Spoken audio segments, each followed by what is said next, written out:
ॐ तव कथामृतं तप्तजीवनं कविभिरीडितं कल्मषापहं श्रवणमङ्गलं श्रीमदाततं भुवि गृह्णन्ति ये भूरिदा जना.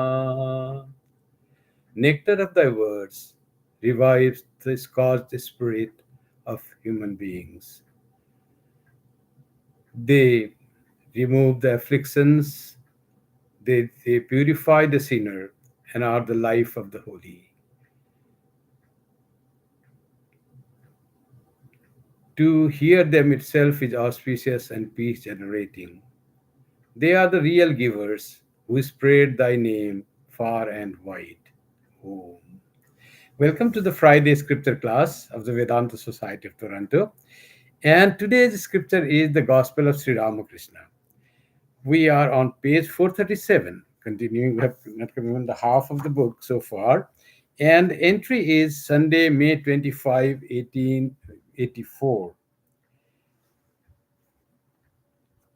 So, Sri Ramakrishna was sitting on the cement platform that encircled the trunk of the old banyan tree in the Panchavati. Vijay, Surendra, Bhavanath, Rakhal, and other devotees were present. A few of them sitting with the master on the platform, the rest on the ground below. The devotees had thought of celebrating the master's birthday, which had to be put off because of his illness. Since Sri Ramakrishna now felt much better, the devotees wanted to have the celebration that day.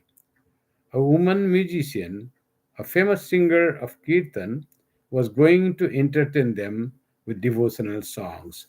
So they're going to celebrate Sri Ramakrishna's birthday, a little delayed because Sri Ramakrishna is feeling better. And they all came to Panchavati, the sadhana peeth of Sri Ramakrishna, sadhana peeth of Sri Ramakrishna, where Sri Ramakrishna did all his, most of his spiritual practices.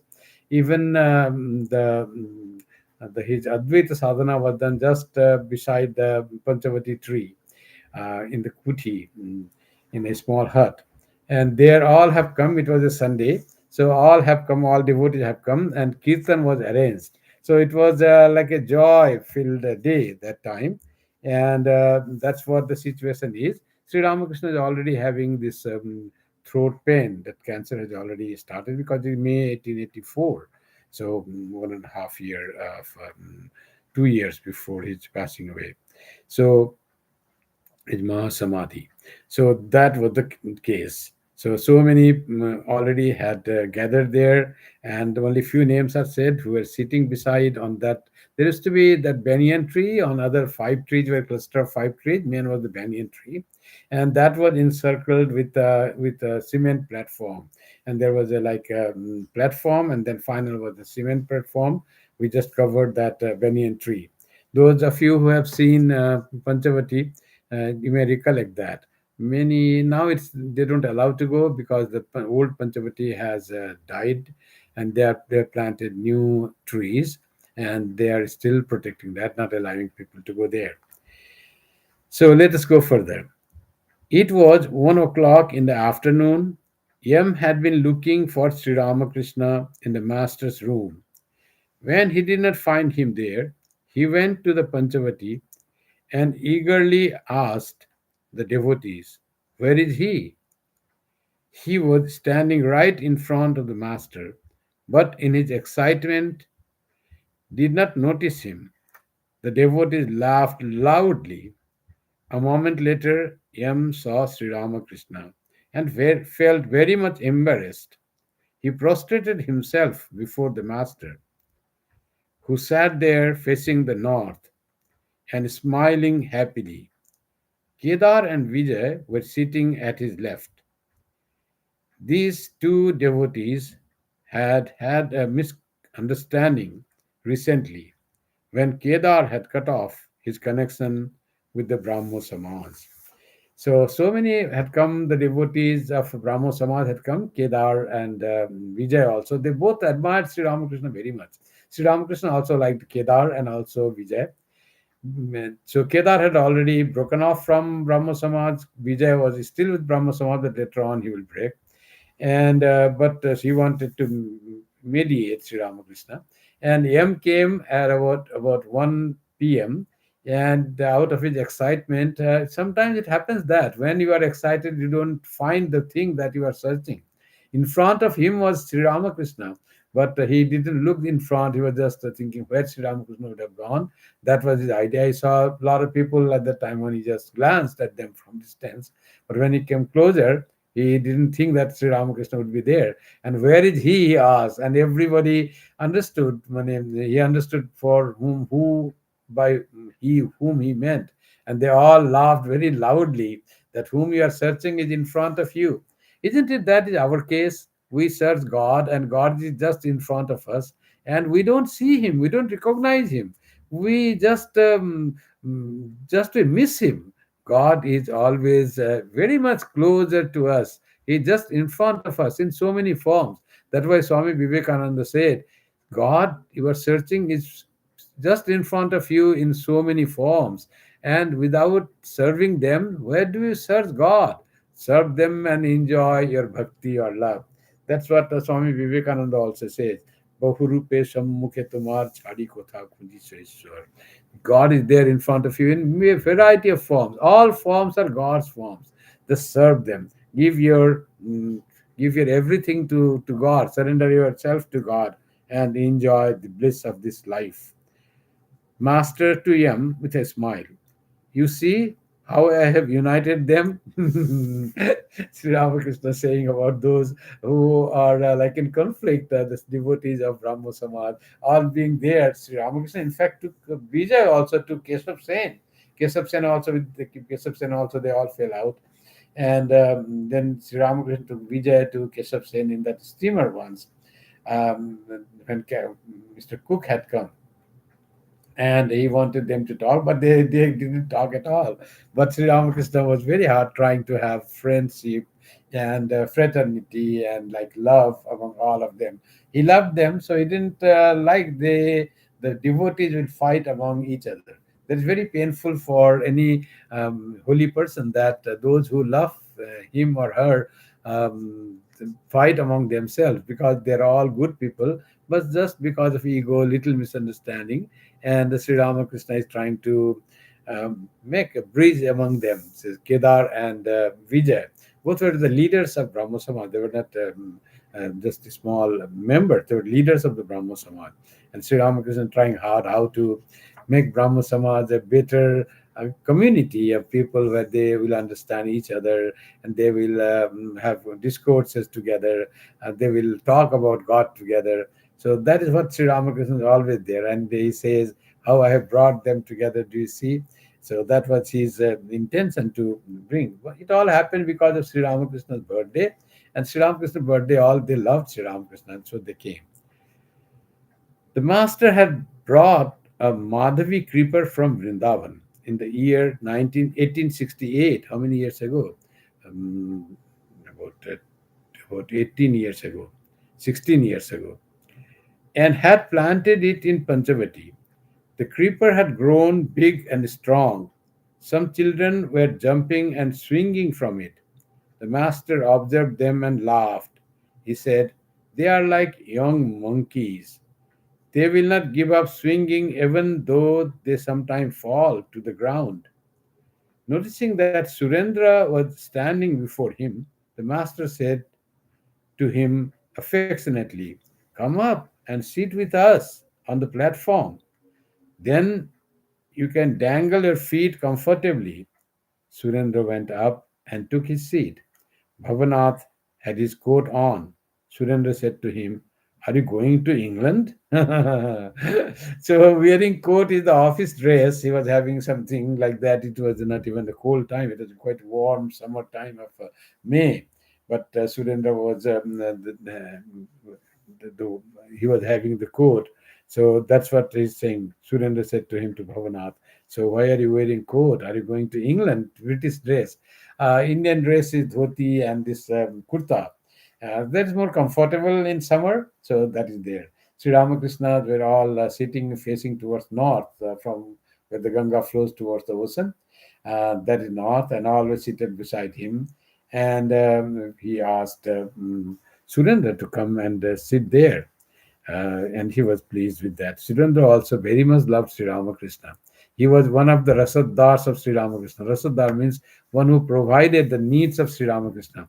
First, it was Mathur Babu, Balaram Babu, then Surendra, and few more were there who provided all the needs that Sri Ramakrishna had.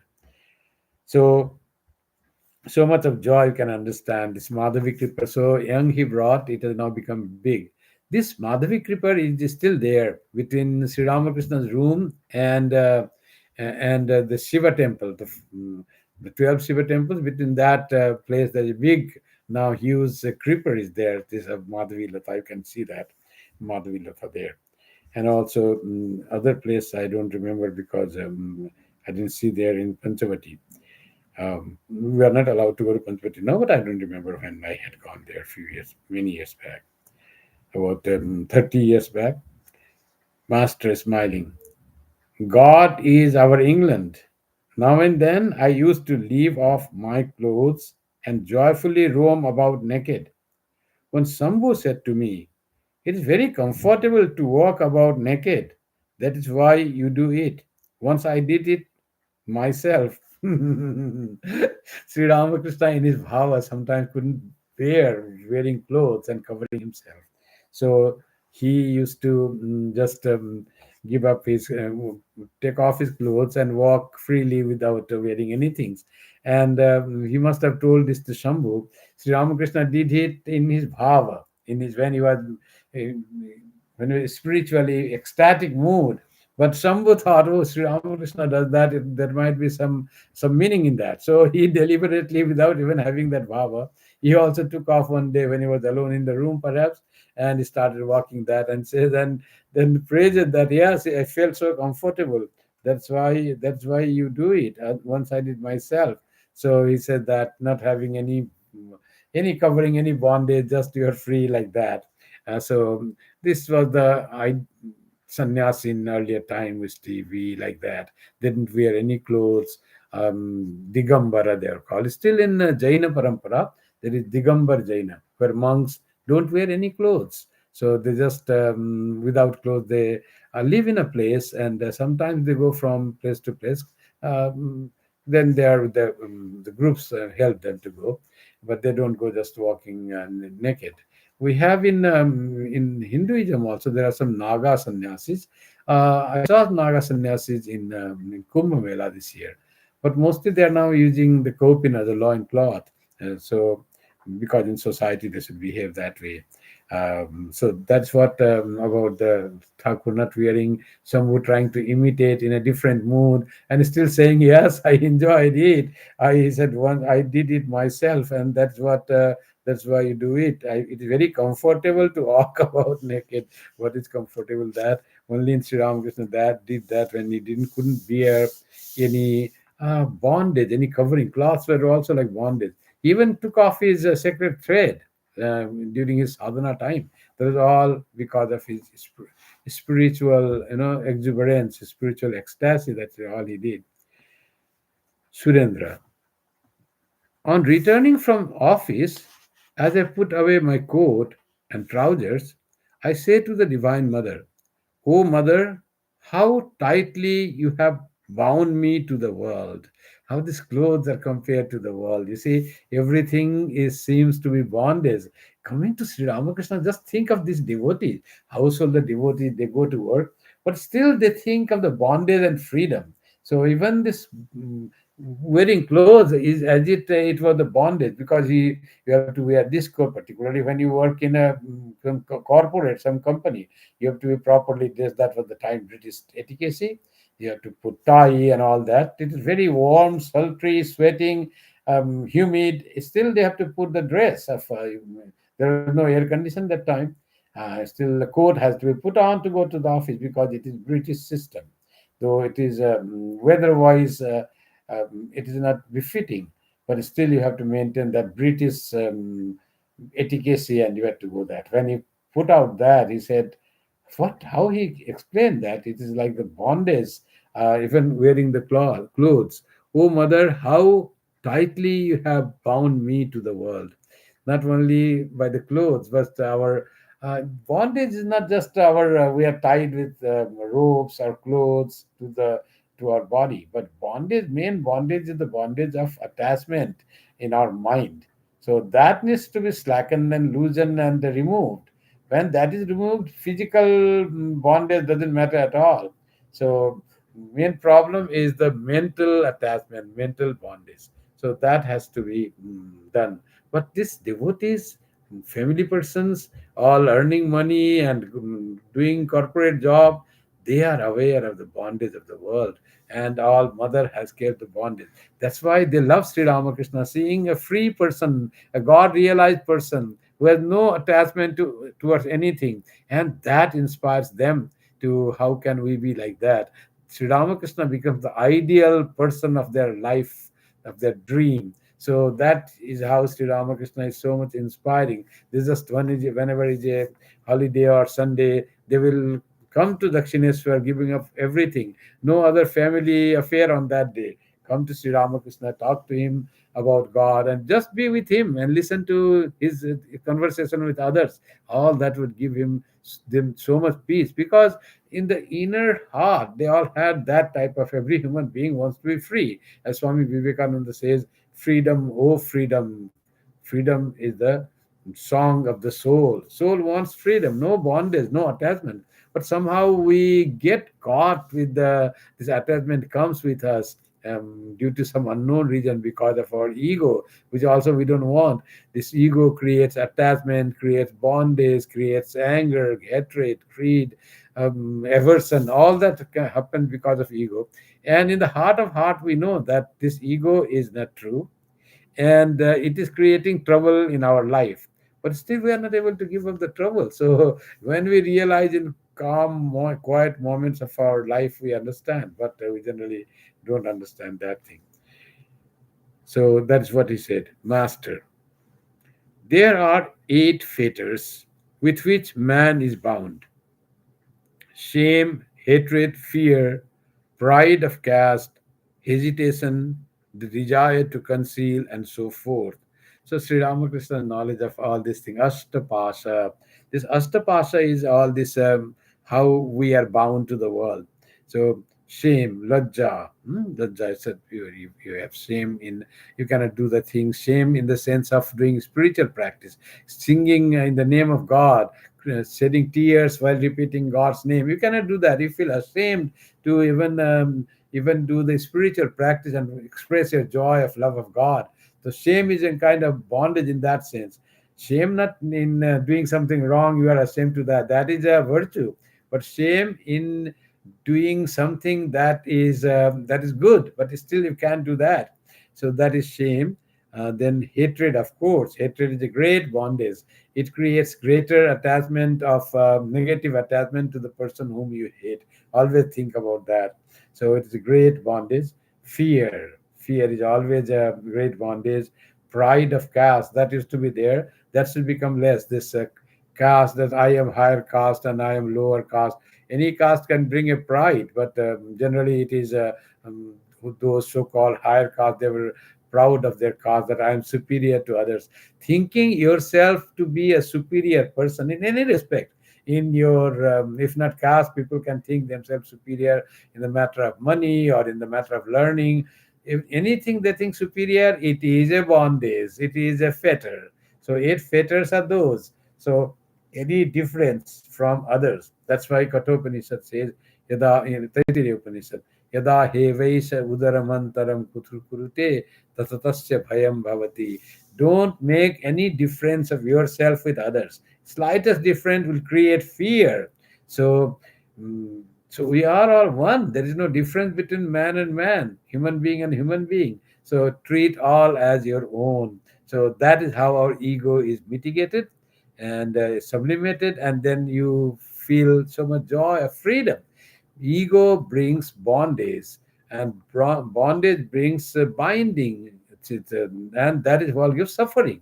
Bondage is suffering. When you are tied, how can you be? Unless you are free, you cannot enjoy life. So that is bondage. It's all create bondage.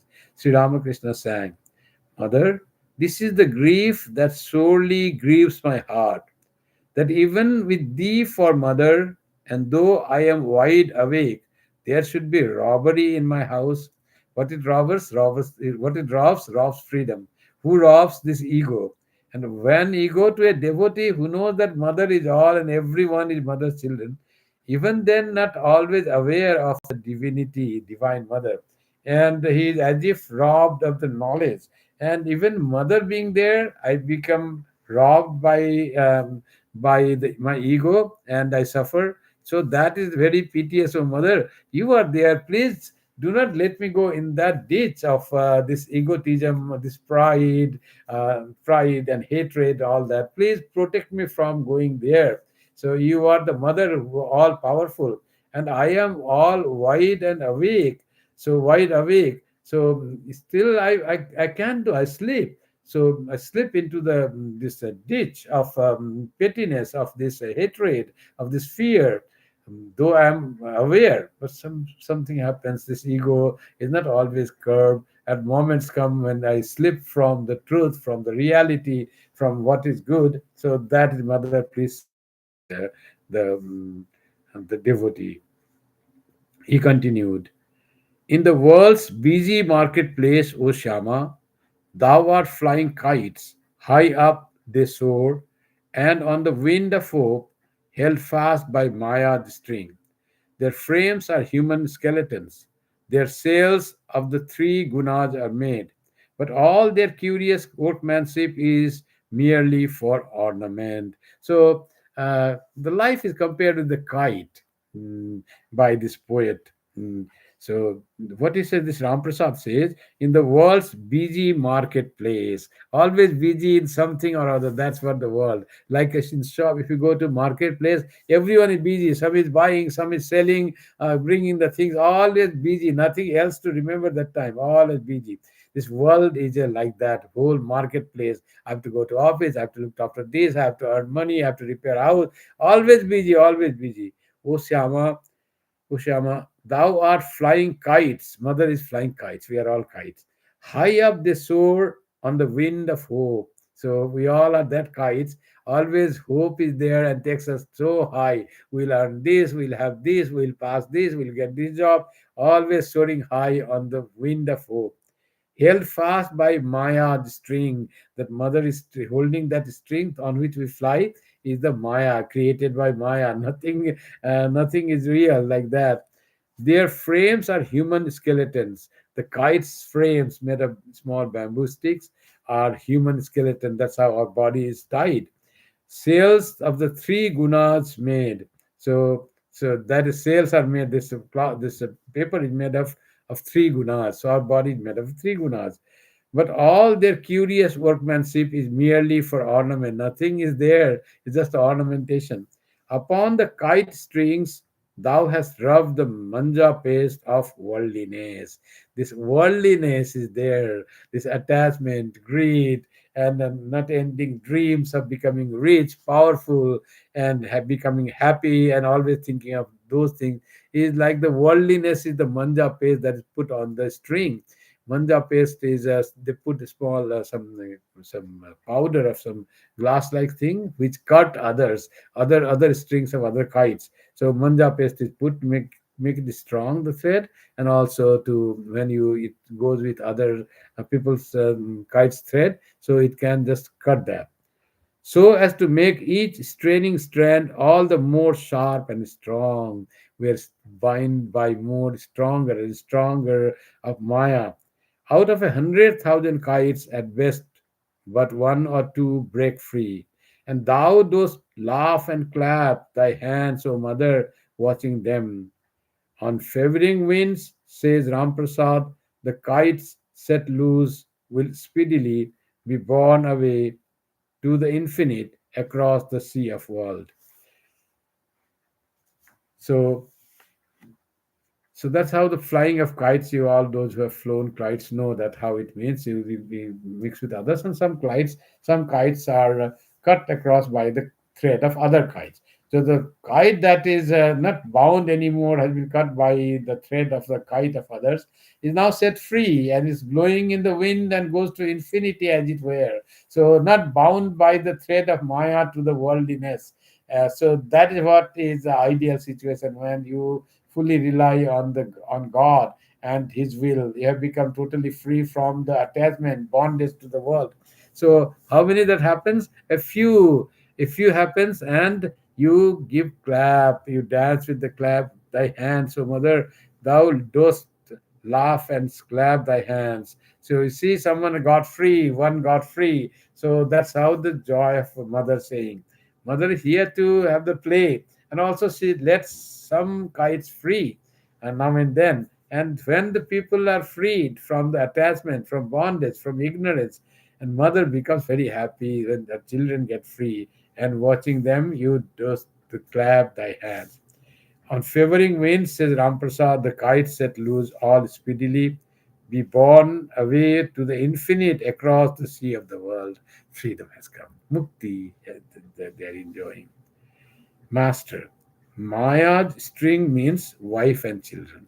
What who are closest to us and whom to whom we are very bound together. So that is Maya string. With that, we are bound to the world householders. We life and the closest is wife and children or husband and children. So with them it is very tight relationship and the bondage is very strong. So that's what this is. Upon the kite strings thou hast rubbed the manja paste of the world. Worldliness. Worldliness means woman and gold. Whatever we seek to enjoy and whatever we try to possess is a woman and gold. The worldliness. So, string the Maya is the family members, relatives, and the people whom think our own. And the possession is the woman and gold is worldliness. So, it has been bound to worldliness. Upon the kite strings, thou hast rubbed the manja of the worldliness. So this Maya is there and the worldliness is there. So you want to earn more money, you want to have more comfortable life, more life of without any problem. But that doesn't happen. Problems will come in life with your age, with your body, with every anything. The problem may come. The world can never be without problem. But how to overcome the problem in mind? That is the spirituality. The problem is not that great thing. When we are connected with that infinity, with that God, then these problems of life regarding anything of our closest Maya strings, as you said, wife, husband, children, or the worldliness of woman and gold, or thing of enjoyment, or this thing that you want to purchase, and all these become very less important because you have got connected with the source of all joy. So this, is transitory, is ephemeral, and you don't get caught to that attachment, and you strive for the freedom, and the freedom from the things of the world, from kama kanchana, or lust and greed, or from the gold and lust, desire and greed, and from the ignorance of thinking body to be myself, identifying with the body. That all goes, and we become more spiritual by considering ourselves to be spirit more than the body. We are not the body. Body is the ornament, or body is the means which helps us to realize our true nature of a spiritual nature, that we are spiritual. So that's how Sri Ramakrishna tries explaining that worldliness means woman and gold. See the wisdom. Wow, beautiful, very nice. So thank you very much for today's class. Little short, but thank you. We shall meet online again next Friday also. Good night now.